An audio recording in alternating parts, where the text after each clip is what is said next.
जय श्री कृष्ण मित्रों, आज हम सब श्री कृष्ण चरणों में सिर झुकाकर प्रार्थना करते हैं। हे गोपाल, जो भी श्रद्धालु इस दिव्य वाणी को अंत तक सुन ले, उसके जीवन से हर दुख हर चिंता दूर कर देना।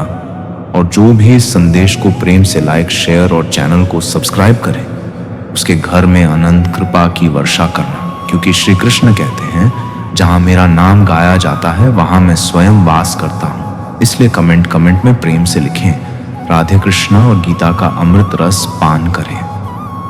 क्या आपने कभी गहराई से महसूस किया है कि इंसान का जीवन कभी शांति से भरा हुआ लगता है और कभी अचानक ऐसे दुख सामने खड़े हो जाते हैं कि मानो सांस लेना भी भारी हो जाए। कभी दिल टूटा हुआ महसूस होता है, जैसे किसी अपने के शब्दों ने हमें भीतर तक घायल कर दिया हो।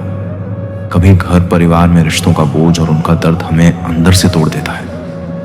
कभी जेब खाली होती है और आर्थिक तंगी इतनी कसकर पकड़ लेती है कि लगता है मानो पूरी दुनिया हमसे छिन रही हो। और कभी बिना किसी कारण मन अशांत हो जाता है, एक बेचैनी, एक घुटन जो हमें अंदर से धीरे धीरे खाती रहती है। यही सब तो हर इंसान महसूस करता है। और तब उसके मन में एक ही सवाल गूंजता है, मेरे दुखों का अंत कब होगा? यही सवाल अर्जुन के मन में भी था जब वह युद्ध भूमि में खड़ा था। और इसी का उत्तर भगवान श्री कृष्ण ने दिया। उन्होंने कहा, हे अर्जुन, दुख और सुख स्थायी नहीं है, ये आते जाते रहते हैं जैसे सर्दी और गर्मी का मौसम। सोचिए जरा, जैसे मौसम का बदलना हमारी मर्जी से नहीं होता। सर्दी आती है, हमें ठिठुराती है। गर्मी आती है, हमें पसीनों में भिगो देती है। बरसात आती है, कभी ठंडक देती है तो कभी मुसीबत भी। लेकिन क्या हम इन मौसमों को रोक पाते हैं? नहीं। हम केवल एक काम कर सकते हैं, खुद को उनके अनुसार ढालना। सर्दी में गर्म कपड़े पहनना, गर्मी में छांव ढूंढना, बारिश में छतरी ले लेना। उसी तरह जीवन के दुख और सुख भी हैं, वे हमारे नियंत्रण में नहीं हैं। वे आते जाते रहते हैं। लेकिन गलती हम तब करते हैं जब हम उन्हें अपना मान बैठते हैं। जब दुख आता है तो हम सोचते हैं, बस अब यही मेरी जिंदगी है। और जब सुख आता है तो हम सोचते हैं, अब यह हमेशा रहेगा। लेकिन सच्चाई यह है कि दोनों ही अस्थायी हैं। मान लीजिए किसी इंसान को नौकरी से निकाल दिया गया। उस वक्त उसका दुख इतना गहरा होता है कि लगता है मानो अब भविष्य अंधकारमय हो गया। लेकिन समय बीतने पर वही इंसान नई नौकरी पाता है, और शायद उससे भी बेहतर, जहां उसकी कद्र होती है। तब उसे एहसास होता है कि वह दुख भी अस्थायी था। या सोचिए, जब कोई रिश्ता टूटता है तो दिल इतना टूटा हुआ महसूस करता है कि लगता है अब जीवन खत्म हो गया। लेकिन धीरे धीरे समय हमें संभालता है और हम सीख जाते हैं कि उस रिश्ते का अंत ही एक नए जीवन की शुरुआत थी। यही कृष्ण का संदेश है, जो इन दुख सुख के खेल को समझ लेता है वह उनसे ऊपर उठ जाता है। वह जान लेता है कि ये सब जीवन का हिस्सा है, लेकिन जीवन की सच्चाई नहीं। असली स्वतंत्रता तब आती है जब हम ये स्वीकार कर लें कि दुख और सुख दोनों ही हमें परखने के लिए आते हैं। और जिसने ये सीख लिया, वह कभी दुख का गुलाम नहीं बनता।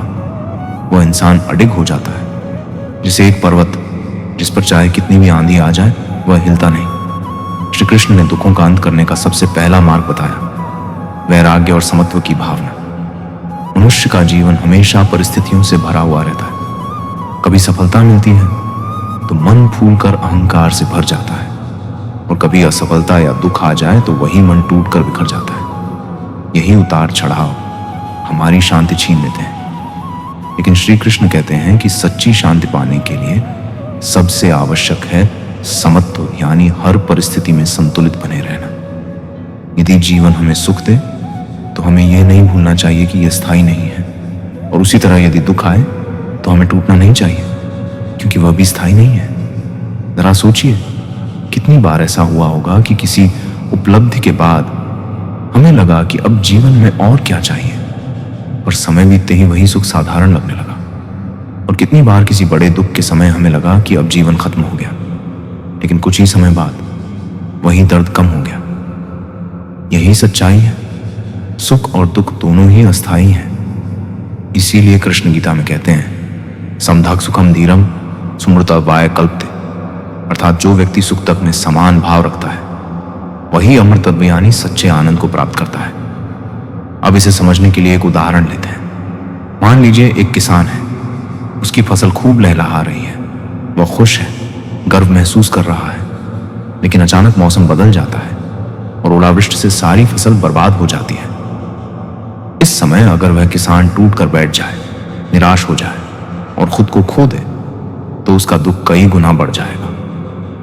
लेकिन अगर वही किसान यह सोचकर धैर्य रखे कि मौसम मेरे बस में नहीं है और अगली बार मैं और बेहतर तैयारी करूंगा, तो उसका मन हल्का रहेगा। दुख आएगा पर उसे तोड़ेगा नहीं। यही समत्व की शक्ति है।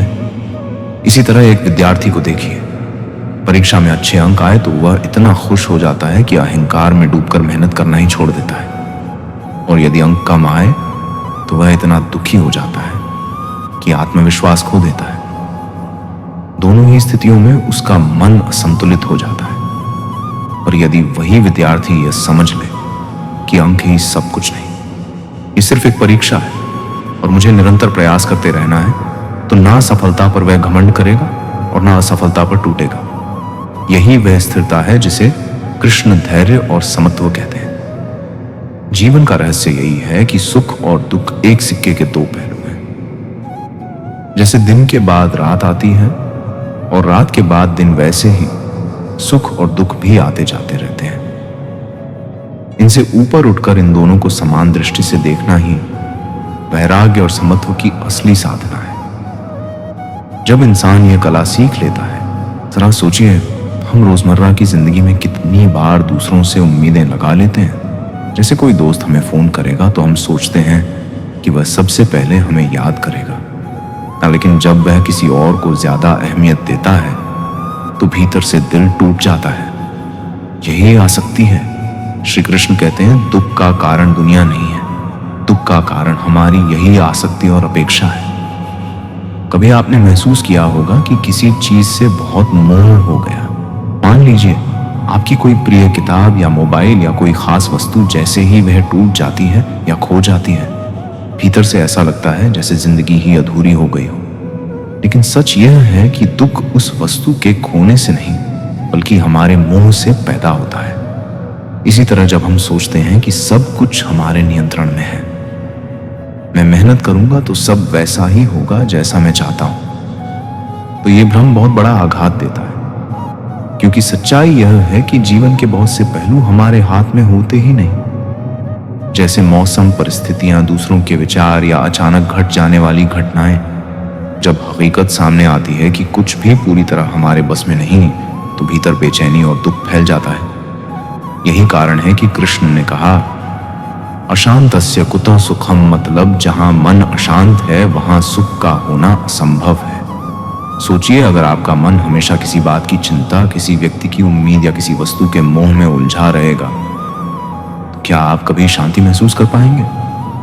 नहीं। सुख की पहली शर्त है अशांति का अंत, और अशांति तब खत्म होती है जब हम यह समझ लेते हैं कि बाहरी चीजें हमारे दुख का कारण नहीं है, बल्कि हमारी अपनी आसक्ति और अपेक्षाएं ही दुख की जड़ है। एक साधारण उदाहरण लें। मान लीजिए एक किसान है, उसने मेहनत करके फसल बोई। अब अगर वह दिन रात इस चिंता में डूबा रहे कि बारिश होगी या नहीं, तो उसका मन अशांत रहेगा। लेकिन अगर वह यह समझ ले कि मेहनत उसका काम है और बारिश उसके हाथ में नहीं है, तो उसका मन हल्का हो जाएगा। यही गीता का ज्ञान है। जहां आसक्ति कम होती है वहां मन शांत होता है और वहीं से सुख की शुरुआत होती है। इसलिए असली उपाय यही है, अपने दुख का कारण बाहर मत ढूंढो, उसे अपने अंदर तलाशो। जब यह समझ आ जाती है, तब शांति अपने आप भीतर उतरने लगती है। कल्पना करो, तुम सुबह उठे हो, आंखें खुली ही हैं और दिमाग तुरंत सोचने लगता है, आज ऑफिस में क्या होगा, बॉस डांटेंगे या नहीं, मेरे काम की तारीफ होगी या नहीं, या फिर आज भी उतनी ही मेहनत के बाद कुछ हाथ आएगा भी या नहीं। यह फल की चिंता तुम्हें बिस्तर से उठने से पहले ही थका देती है। यही बात गीता में कृष्ण ने साफ साफ कही है, कर्मण्यवाधिकारस्ते मां फलेषु कदाचन, यानी तुम्हारा अधिकार सिर्फ कर्म करने में है, फल पर कभी नहीं। अब सोचो, अगर किसान हर दिन खेत में बीज डालते वक्त यही सोचने लगे कि पता नहीं फसल होगी या नहीं, बारिश सही समय पर होगी या नहीं, बाजार में दाम मिलेंगे या नहीं, तो क्या वह कभी शांत मन से खेती कर पाएगा? नहीं। उसकी ऊर्जा, उसकी मेहनत आदि तो चिंता में ही खत्म हो जाएगी। लेकिन वही किसान अगर यह सोच ले कि मेरा काम है खेत में बीज डालना, पानी देना, मेहनत करना, फल आएगा या नहीं ये तो ऊपर वाले के हाथ में है, तो उसका मन हल्का हो जाता है। यही तो असली कर्मयोग है, जब तुम हर काम को सिर्फ अपना कर्तव्य मानकर करते हो, बिना डर और बिना लालच के। ऑफिस में प्रोजेक्ट पूरा करना हो तो बस अपनी पूरी ईमानदारी और मेहनत लगाओ। रिजल्ट कैसा निकलेगा ये सोच सच कर खुद को मत जलाओ। पढ़ाई करनी है तो मन लगाकर पढ़ो, नंबर आएंगे या नहीं इस चिंता से दिमाग पर बोझ मत डालो। असल में हमारी आधी परेशानी फल की चिंता से ही पैदा होती है। जैसे ही हम ये आसक्ति छोड़ देते हैं हमारे दुख अपने आप खत्म हो जाते हैं। तुम्हें गाड़ी चलानी है तो स्टीयरिंग पर ध्यान दो, सड़क पर ध्यान दो। अगर तुम चलते वक्त बार बार सोचोगे पता नहीं गंतव्य तक पहुंचूंगा या नहीं, कोई एक्सीडेंट तो नहीं होगा, तो तुम्हारी गाड़ी डगमगाने लगेगी। लेकिन जब तुम सिर्फ अपने काम यानी गाड़ी चलाने पर ध्यान रखते हो तो सफर भी आसान हो जाता है और मन भी शांत। कृष्ण यही समझाते हैं कि जब इंसान सिर्फ कर्म करता है और फल की आसक्ति छोड़ देता है तभी असली शांति मिलती है, क्योंकि डर और लालच दोनों का जन्म सिर्फ फल से जुड़ी आसक्ति से ही होता है। चौथा उपाय है भक्ति। कृष्ण कहते हैं मन मना भव मद भक्तो मध्य जीमान नमस, यानी मेरा स्मरण करो, मुझसे प्रेम करो, मुझे समर्पित हो जाओ। भक्ति से मन में स्थिरता आती है। जब मनुष्य भगवान को अपना मानकर हर हाल में उनका नाम लेता है तब उसके जीवन में दुख रहने का कोई कारण ही नहीं बचता, क्योंकि जहां पूर्ण समर्पण है वहां शिकायत नहीं होती।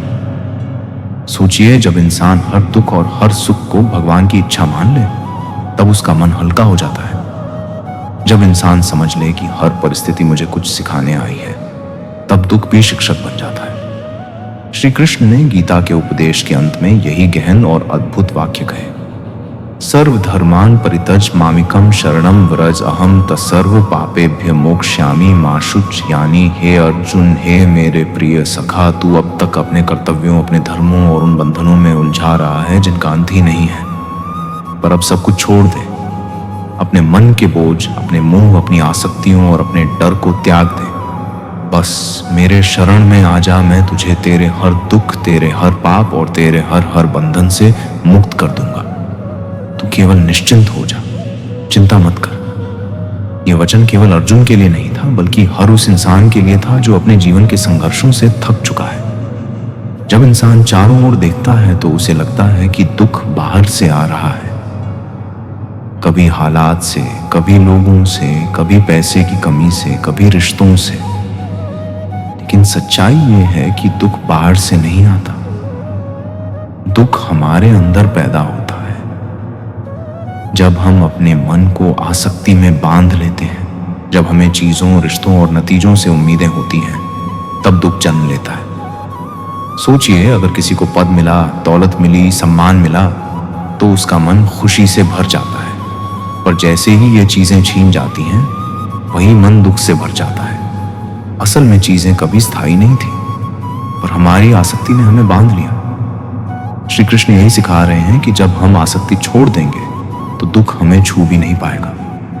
अब संभव की बात कृष्ण कहते हैं कि सुख आया तो उसे स्वीकार करो, दुख आया तो उसे भी उतने ही धैर्य से सह लो। जैसे गर्मी और सर्दी आती जाती है वैसे ही जीवन में सुख दुख आते हैं। इंसान अगर हर परिस्थिति को संभव से देखना सीख ले तो वह कभी टूटेगा नहीं। और सबसे बड़ा उपाय है कर्म योग। काम करते रहो पर फल की चिंता मत करो। अगर फल मिला तो भी अहंकार मत पालो, और अगर ना मिला तो भी निराश मत हो। यही संतुलन इंसान को भीतर से मजबूत बनाता है। लेकिन इन सब के बीच अंतिम साधन है भक्ति। जब इंसान पूरे मन से भक्ति में लीन हो जाता है तब उसके लिए दुनिया के दुख छोटे पड़ जाते हैं। जैसे कोई बच्चा माँ की गोद में बैठ जाए तो बाहर का अंधेरा, बाहर की आंधी तूफान उसे डरा नहीं सकते। वैसे ही जब मनुष्य ईश्वर की शरण में आ जाता है तो चाहे कितने भी संकट क्यों ना हो, भीतर शांति बनी रहती है। तो कृष्ण का यही अंतिम और सबसे गहरा संदेश है। दुख का अंत कहीं बाहर खोजने से नहीं होगा, दुख का अंत केवल भीतर है। जब हम आसक्ति त्याग देंगे, जब हम संभव में रहेंगे, जब हम कर्म योग का पालन करेंगे और जब हम भक्ति में डूब जाएंगे तब हमारे सारे दुख मिट जाएंगे। श्री कृष्ण ने गीता में दुख के अंत का जो मार्ग बताया वह केवल सिद्धांत नहीं है, बल्कि जीवन में अपनाने योग्य व्यावहारिक उपाय है। सबसे पहले कृष्ण हमें यह समझाते हैं कि दुख इसलिए नहीं आता क्योंकि परिस्थितियां कठिन हैं, बल्कि इसलिए आता है क्योंकि हमारा मन परिस्थितियों को स्वीकार नहीं कर पाता। मान लीजिए एक किसान की फसल बारिश से खराब हो गई। वही घटना दो किसानों के साथ होती है। पहला किसान दिन रात यही सोचकर दुखी रहता है, अब मेरा सब कुछ खत्म हो गया। दूसरा किसान सोचता है, ठीक है ये तो बीत गई बात है, अब अगली बार और मेहनत करूंगा। घटना दोनों के साथ समान थी, लेकिन दुख का अनुभव केवल पहले किसान ने किया। यही है कृष्ण का संदेश। दुख बाहर नहीं, हमारे दृष्टिकोण में छिपा है।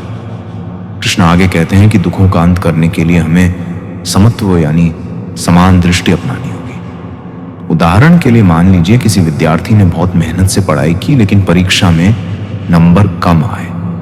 अगर वह रोता रहा, खुद को दोषी मानता रहा, तो उसका दुख और बढ़ जाएगा। लेकिन यदि वह इसे एक अनुभव समझकर अगली बार और बेहतर तैयारी करता है, तो वह दुख से ऊपर उठ जाता है। कृष्ण कहते हैं, योगस्था कुरु कर्माण संगम त्यक्त्वा धनंजय सिद्ध सिद्धो समोभूतवा समत्वम योग उच्चते, यानी सफलता और असफलता दोनों में समान भाव रखना ही सच्चा योग है। अब एक और उदाहरण देखिए। जीवन में हम अक्सर रिश्तों से जुड़े दुख झेलते हैं। किसी ने कुछ कह दिया तो हम आहत हो जाते हैं, लेकिन अगर हम कृष्ण के बताए मार्ग को अपनाएं और ये समझें कि हर इंसान अपने स्वभाव के अनुसार ही कार्य करता है, तो हमें उसका व्यवहार दुख नहीं देगा। जैसे अगर कोई व्यक्ति क्रोधित स्वभाव का है, तो वह सभी से कठोर भाषा में ही बात करेगा। यह उसकी प्रवृत्ति है, न कि हमारे प्रति विशेष नफरत।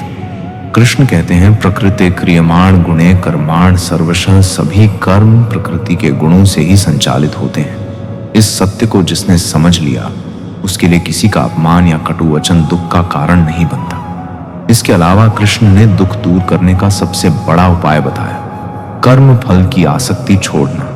उदाहरण के लिए मान लीजिए कोई व्यापारी नया व्यापार शुरू करता है।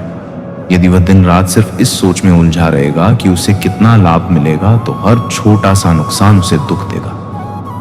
लेकिन यदि वह यह सोचकर मेहनत करे कि यह मेरा कर्तव्य है, फल जैसा भी मिलेगा उसे स्वीकार करूंगा, तो उसका मन शांत रहेगा। इसीलिए कृष्ण ने कहा, मां फलेषु कदाचन, यानी फल की चिंता मत करो। अब सोचिए, अगर हम हर काम सिर्फ इसलिए करें क्योंकि वह हमारा धर्म और कर्तव्य है, तो दुख का स्थान ही कहां बचेगा। दुख तो तब आता है जब हम सोचते हैं कि मैंने इतना किया, फिर भी मुझे मनचाहा फल क्यों नहीं मिला। लेकिन जब अपेक्षा ही नहीं होगी, तो दुख कहां से आएगा। कृष्ण का सीधा संदेश है, दुख कभी परिस्थितियों से पैदा नहीं होता। दुख हमेशा हमारी सोच और आसक्ति से पैदा होता है। जैसे ही हम समत्व, आसक्ति रहित कर्म और भगवान पर समर्पण का भाव अपना लेते हैं, हमारे सभी दुख समाप्त हो जाते हैं। श्री कृष्ण ने गीता में कहा है कि दुखों का असली अंत केवल तभी होता है जब इंसान स्वयं को भगवान की शरण में समर्पित कर देता है। क्योंकि जब तक हम सोचते हैं कि सब कुछ हमारे ही नियंत्रण में है, तब तक दुख बना रहता है।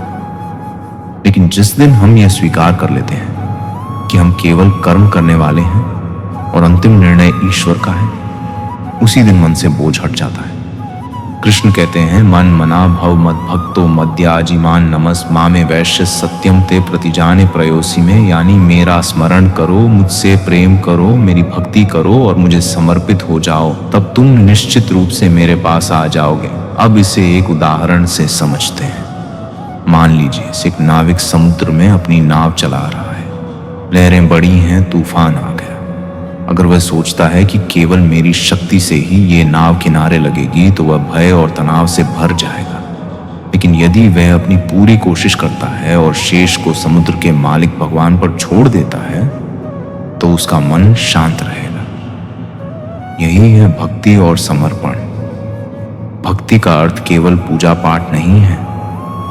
भक्ति का अर्थ है हर परिस्थिति को भगवान की इच्छा मानकर स्वीकार करना।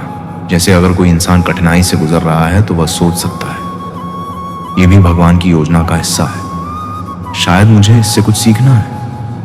ये सोचते ही उसका दुख आधा हो जाता है। दूसरा उदाहरण मान लीजिए, किसी विद्यार्थी ने बहुत मेहनत की परंतु मनचाहा परिणाम नहीं मिला। अगर वह निराश होकर अपने आप को दोषी मान ले तो दुख उसे खा जाएगा। लेकिन अगर वही विद्यार्थी कृष्ण का नाम लेकर यह मान ले कि मैंने पूरा प्रयास किया, अब जो फल मिला है वह भगवान की इच्छा है, तो उसके अंदर शांति आ जाएगी। श्री कृष्ण ने यह भी कहा है, अहम तान सर्व पापे मोक्षयामि मांच, अर्थात हे अर्जुन तुम मेरी शरण में आओ, मैं तुम्हें हर पाप और दुख से मुक्त कर दूंगा, चिंता मत करो। इस श्लोक में कृष्ण हमें आश्वासन देते हैं कि जो भी व्यक्ति पूर्ण विश्वास के साथ ईश्वर की शरण लेता है उसके जीवन से दुख दूर हो जाते हैं। समर्पण का अर्थ यह नहीं है कि इंसान कर्म करना छोड़ दे। समर्पण का अर्थ यह है कि इंसान कर्म करे लेकिन परिणाम को ईश्वर को सौंप दे। एक किसान जब खेत में बीज बोता है तो वह पूरी मेहनत करता है, लेकिन बारिश होगी या नहीं, फसल कैसी होगी ये उसके हाथ में नहीं है। यहाँ किसान का धर्म है बीज बोना और देखभाल करना, फल देना ईश्वर का काम है। ठीक वैसे ही जीवन में भी कर्म करना हमारा काम है, लेकिन परिणाम को लेकर दुखी होना हमारी भूल है। तो कृष्ण का यही संदेश है। भक्ति और समर्पण से मन हल्का हो जाता है, क्योंकि जहां समर्पण है वहां शिकायत नहीं होती। जहां शिकायत नहीं है वहां दुख का कोई स्थान ही नहीं बचता। श्री कृष्ण का पूरा संदेश हमें यही सिखाता है कि सभी दुखों का अंत बाहर नहीं, हमारे भीतर ही है। हम दुख को खत्म करना चाहते हैं, लेकिन अक्सर हम गलत दिशा में देखते हैं। हम सोचते हैं कि अगर परिस्थितियां बदल जाएंगी तो दुख खत्म हो जाएगा, लेकिन सच्चाई यह है कि परिस्थितियां तो बदलती रहती हैं। असली परिवर्तन हमारे दृष्टिकोण में होना चाहिए। कृष्ण कहते हैं, अशांतस्य कुतः सुखम, जहां मन अशांत है वहां सुख नहीं हो सकता। यानी दुख तभी समाप्त होगा जब मन शांत होगा।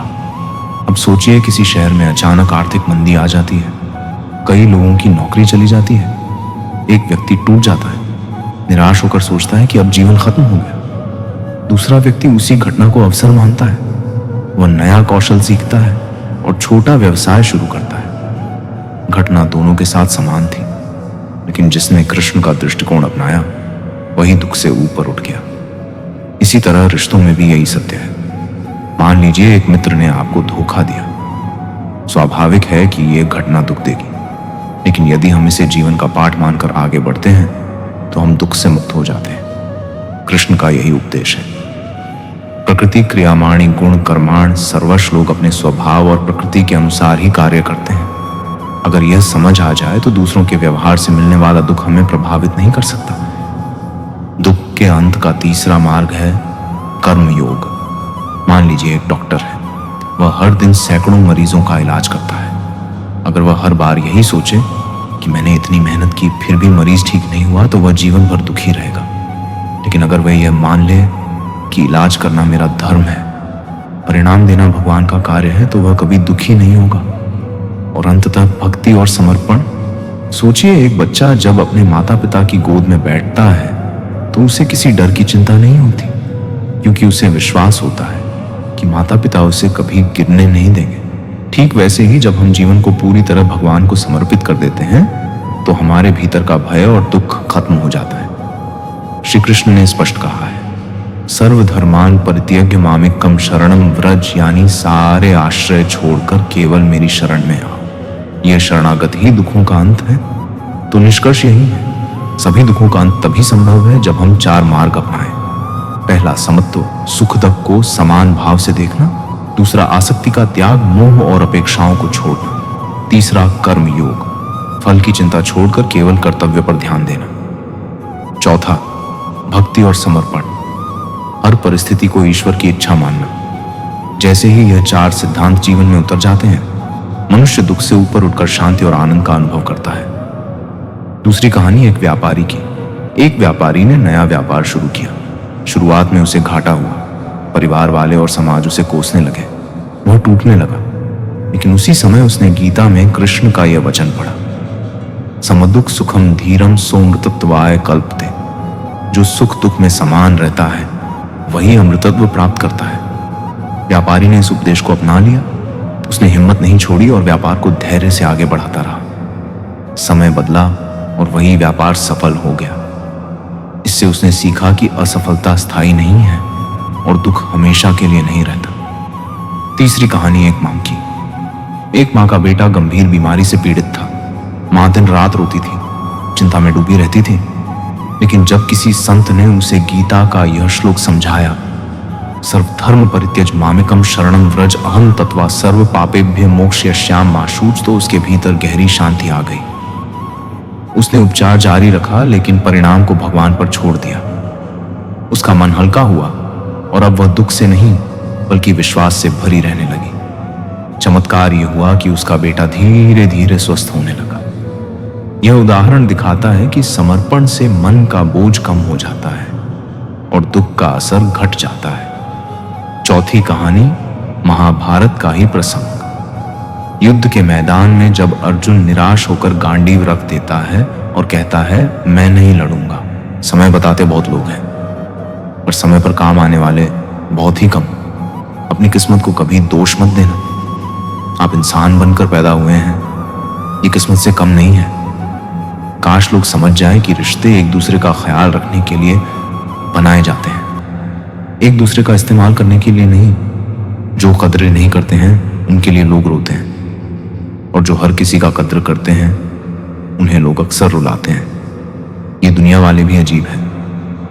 दुनिया तो आपकी राह पर पत्थर फेंकेगी, लेकिन यह आपके ऊपर निर्भर करता है कि आप उस पत्थर को कैसे इस्तेमाल करते हो। दूसरों पर वही पत्थर फेंककर या अपनी कामयाबी का पुल बनाकर। वक्त के साथ सब कुछ बदल जाता है, लोग भी, रास्ते भी, एहसास भी, और कभी कभी हम खुद भी। हर कोई चीज ढूंढने पर मिल सकती है, लेकिन विश्वास एक बार खो जाए तो दोबारा नहीं मिलता। हम तो मजाक में भी किसी को दर्द देने से डरते हैं।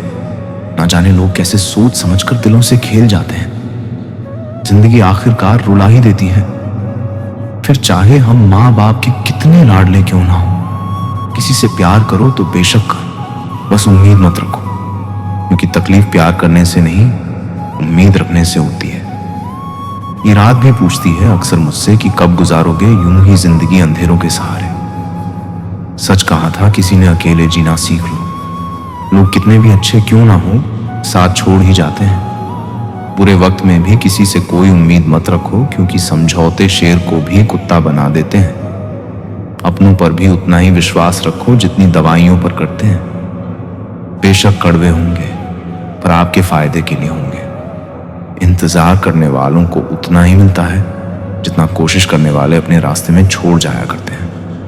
हर काम की अपनी एक गरिमा होती है। हर काम को अपनी पूरी क्षमता से करने में ही संतोष मिलता है।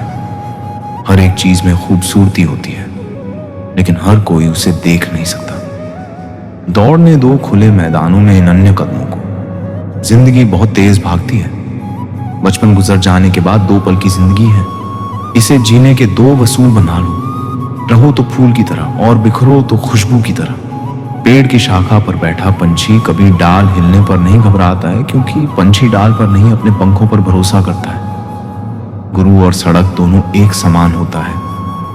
खुद वहीं रहते हैं पर दूसरों को मंजिल तक पहुंचा देते हैं। सुबह का मतलब केवल सूर्योदय नहीं होता। ये तो सृष्टि की वह खूबसूरत घटना है जहां अंधकार को मिटाकर सूरज नई उम्मीदों का उजाला फैलाता है। सार्वजनिक रूप से की गई आलोचना अपमान में बदल जाती है और एकांत में बताने पर सलाह बन जाती है। उम्र में चाहे कोई आपसे बड़ा हो या छोटा, लेकिन वास्तव में वही बड़ा होता है जिसके दिल में सभी के लिए प्रेम, स्नेह और सम्मान होता है। उम्र को हराना हो तो शौक सादा जिंदा रखिए, घुटने चले ना चले। जब दुनिया कहती है कि अब कुछ नहीं हो सकता, तो ये वही समय होता है कुछ कर दिखाने का। घमंड न करना। जिंदगी में तकदीर बदलती रहती है, शीशा वहीं रहता है, बस तस्वीर बदलती रहती है। गुणों के सहारे ही व्यक्ति सफल हो पाता है, मगर गुणों के साथ साथ यदि उसमें विनय और विवेक भी साथ हो तो शिखर भी छू सकता है। अच्छे लोगों का स्वभाव गिनती के शून्य जैसा होता है। जैसे सुनने की कोई कीमत नहीं होती, परंतु शून्य जिसके साथ होता है उसकी कीमत बढ़ जाती है। बहुत पहले समय की बात है। एक राज्य में एक राजा का राज्य था। वह अक्सर सोचता था कि मैं राजा क्यों बना। एक दिन इस प्रश्न का उत्तर प्राप्त करने उसने अपने राज्य के बड़े बड़े ज्योतिषियों को आमंत्रित किया। ज्योतिषियों के दरबार में उपस्थित होने पर राजा ने यह प्रश्न उनके सामने रखा, जिस समय मेरा जन्म हुआ ठीक उसी समय कई अन्य लोगों का भी जन्म हुआ होगा, उन सब में ही राजा क्यों बना? इस प्रश्न का उत्तर दरबार में उपस्थित कोई भी ज्योतिषी नहीं दे सका। एक बूढ़े ज्योतिषी ने राजा को सुझाया कि राज्य के बाहर स्थित वन में रहने वाले एक महात्मा कदाचित उसके प्रश्नों का उत्तर दे सकते हैं। राजा तुरंत उस महात्मा से मिलने वन की ओर निकल पड़े। जब महात्मा के पास पहुंचे तो देखा कि वह कोयला खा रहे हैं। राजा घोर आश्चर्य में पड़ गया, किंतु उस समय राजा की प्राथमिकता अपने प्रश्न का उत्तर प्राप्त करना था, इसलिए उसने इधर उधर की कोई बात किए बिना अपना प्रश्न महात्मा के सामने रख दिया। प्रश्न सुन महात्मा ने कहा, राजन, इस समय मैं भूख से बेहाल हूं, मैं तुम्हारे प्रश्न का उत्तर नहीं दे सकता। कुछ दूरी पर एक पहाड़ी है, उसके ऊपर एक और महात्मा तुम्हें मिलेंगे, वो तुम्हारे प्रश्न का उत्तर तुम्हें देंगे, तुम उनसे जाकर मिलो। राजा बिना समय व्यर्थ किए पहाड़ी पर जा पहुंचा। वहां भी उसके आश्चर्य की सीमा नहीं रही जब उसने देखा कि वह महात्मा चिमटे से नोच नोच कर अपना ही मांस खा रहे हैं। राजा ने उसके सामने वो प्रश्न दोहराया। प्रश्न सुनकर महात्मा बोले, राजन, मैं तुम्हारे प्रश्न का उत्तर नहीं दे सकता। मैं भूख से तड़प रहा हूं। इस पहाड़ी से नीचे एक गांव है, वहां 5 वर्ष का एक बालक रहता है, वहां कुछ ही देर में मरने वाला है। तुम उसकी मृत्यु पूर्व उससे अपने प्रश्न का उत्तर प्राप्त कर लो। राजा उस गांव में जा पहुंचा, बालक से मिला जो मरने के कगार पर था। राजा का प्रश्न सुनकर वह हंसने लगा। एक मरते हुए बालक को हंसता देख राजा चकित रह गया, किंतु वह शांति से आपने पूछे गए प्रश्न के उत्तर की प्रतीक्षा करने लगा। बालक बोला, राजन, पिछले जन्म में मैं तुम और वह 2 महात्मा जिनसे तुम पहले मिल चुके हो भाई थे। एक दिन हम सभी भाई भोजन कर रहे थे। एक साधु हमारे पास आकर भोजन मांगने लगा। सफलता बाहर नहीं, तुम्हारे भीतर है। तो मित्रों, वीडियो पसंद आया हो तो वीडियो को लाइक और चैनल को सब्सक्राइब जरूर करना और कमेंट में जय श्री कृष्णा भी जरूर